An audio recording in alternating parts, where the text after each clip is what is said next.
From MTN News, this is Montana This Morning. A man shot to death in a parking lot last Thursday has now been identified, and we're learning more details about what led up to that shooting.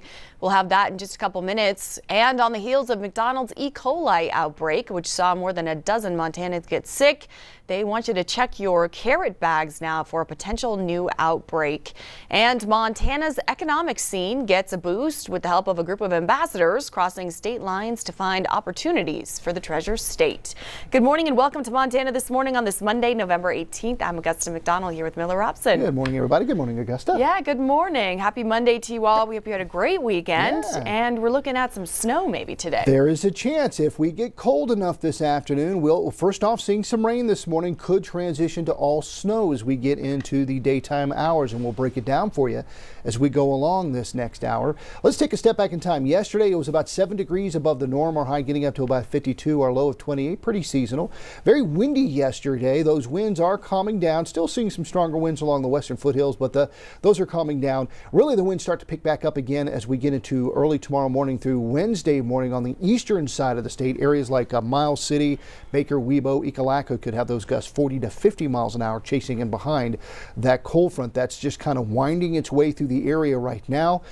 So we could use some of that moisture. You could see for the totals for the month in the hole, really in the hole for the snow.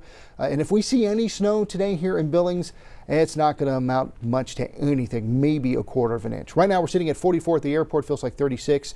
Just had a gust of 25 at the airport. You can see a little bit of moisture out there with temperatures in the 30s and 40s. So a lot of stuff to go talk about weather-wise. First some rain, then some snow. Who could see most of the snow? And when's our next best chance of maybe seeing some actual accumulation here in Billings? I'll let you know coming up in just a bit. All right, Miller, thank you so much for tracking all of that.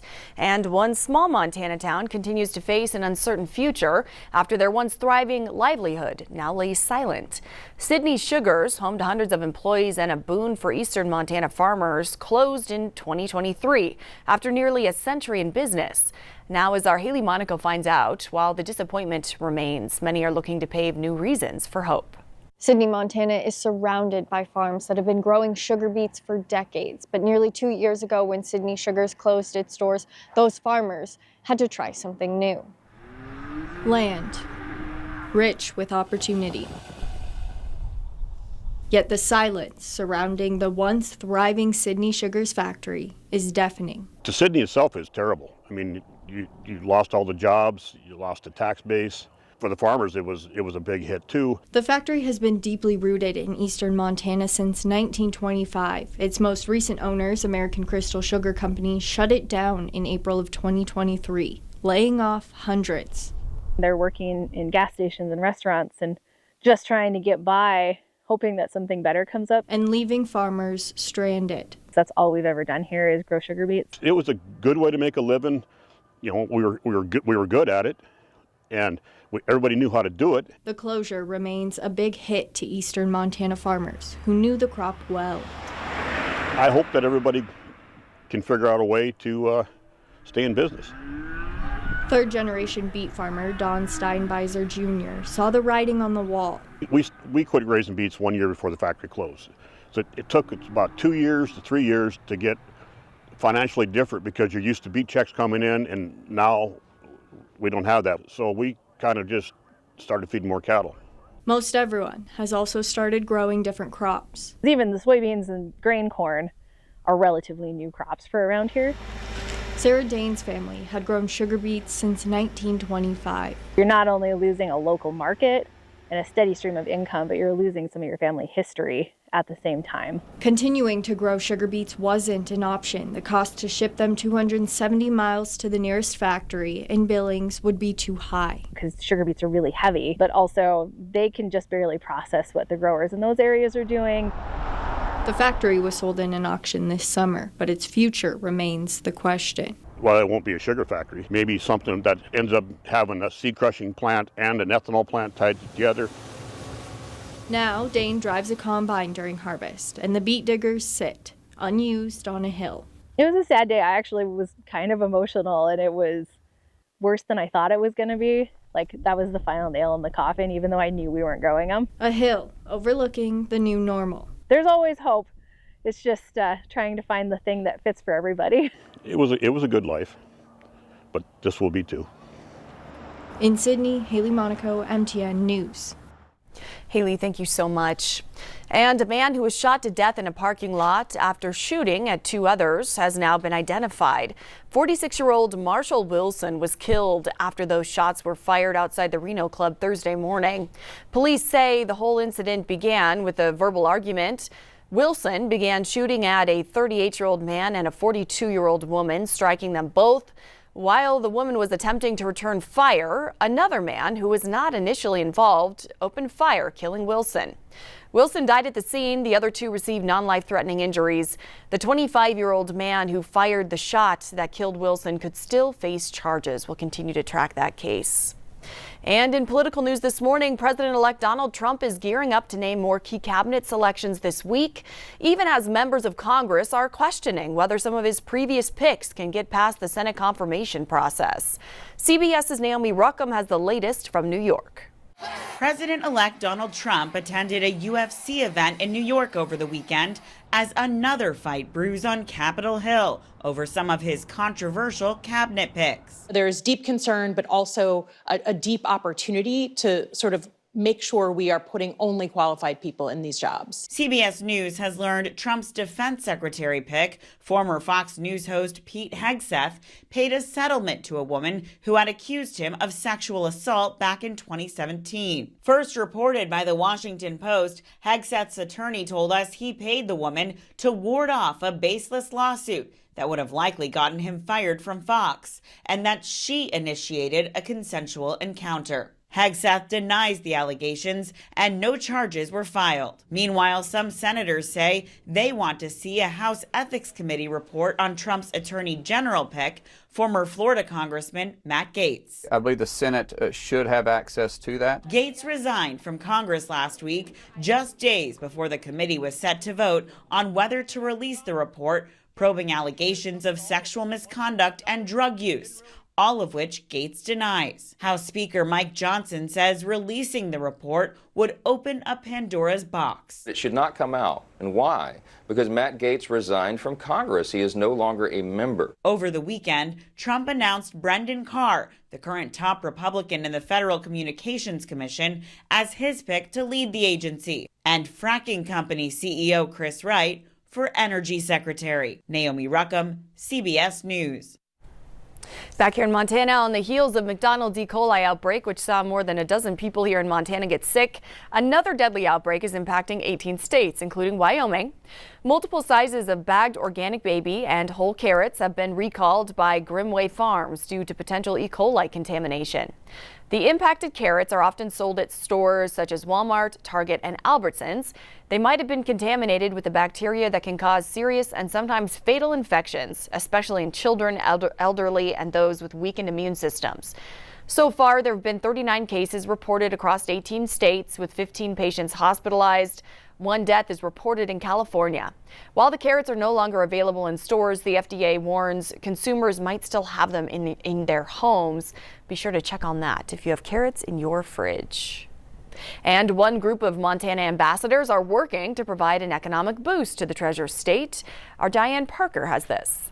In Montana, micro situations are leading to major connections and commerce thanks to a very intentional program that began right here at the state capitol by Governor Schwinden. I was speaking about the legacy of Montana silversmiths. On this day, this CEO is speaking in front of the Montana Ambassadors Group, a legacy program celebrating 40 years of making connections that matter. We're 51 years old this year. We make beautiful jewelry and buckles to help all of our consumers celebrate what matters for them. What matters for many now is watching hit TV shows like Yellowstone while boosting the Montana economy. The actors are wearing Montana silversmiths belt buckles, helping spread the spirit of the West to a national audience while benefiting Montanans who work at the Montana Silversmiths factory in Columbus. Progress moves at the speed of relationships.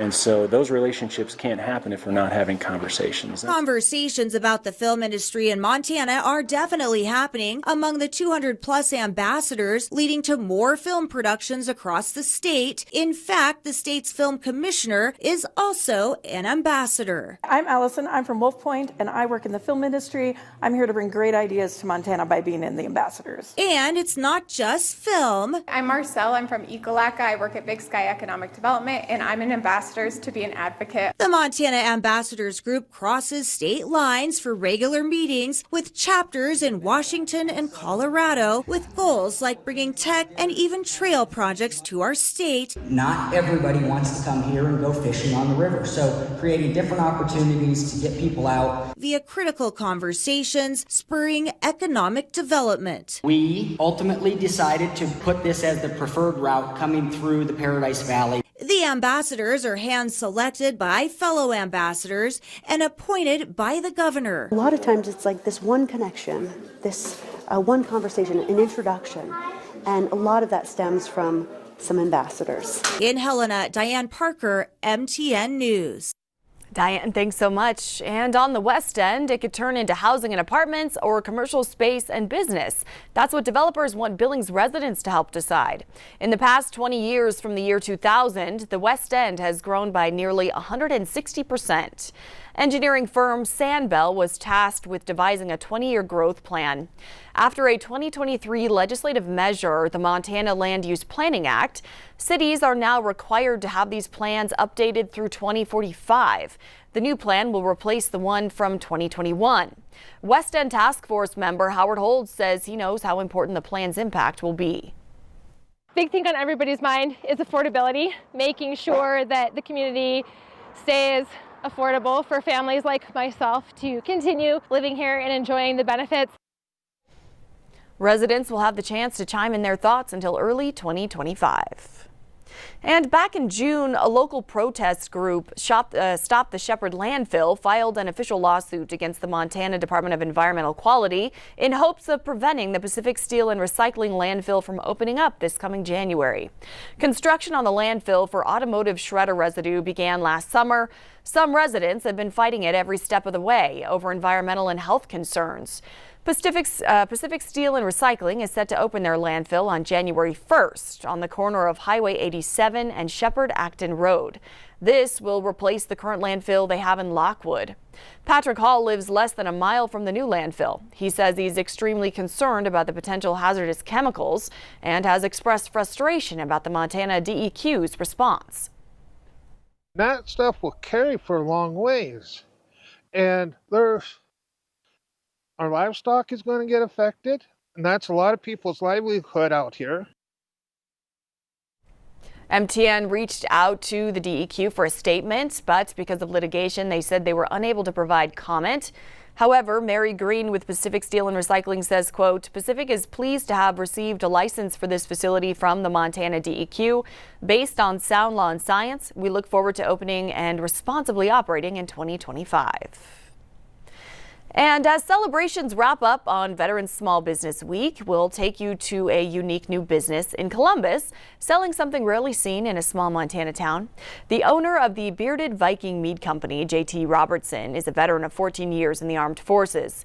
He's excited to bring something new to the community. In this morning's Montana Made, our Marcus Kokova takes a look inside JT's life and the history behind this drink. An ancient artifact. A lot of people think that I say meat, but it's mead, honey, water, and yeast for the most part. This recipe dates back at least 20,000 years, but took JT Robertson just 2 weeks of watching through YouTube. Just run out of things to do when you're bored. I had 3 beehives and had harvested 100 pounds of honey. Life is about doing, so don't talk about it, just go do it. And that self-discipline, mastered through 14 years of military. I also learned how to drink in the Marine Corps. JT's a part of the generation compelled to enlist by sights we had never seen before. I enlisted on September 12th of 2001. For him, September 11th felt personal. I had a 9-month-old daughter, and I had never been in a fight before. I enlisted to protect her, to learn how to fight. I chose the Marine Corps because they were the fastest ones to be able to teach me how to fight. Alongside the fight, he also found reliability. The same reliability that makes up 85% of his company today. If you tell them to do something, they're going to go do it. I don't have to, babysit or I don't have to micromanage, I guess is the proper term. JT says the greatest reward is being back home, seeing his local craft enjoyed by Montana communities. I go to Billings, or I go to Bozeman, or I go to Livingston, and I see people drinking the mead, and they don't even know who I am, and I'm just watching them enjoy it, and they just keep talking about it and keep ordering more. Marcus Kakova, MTN News.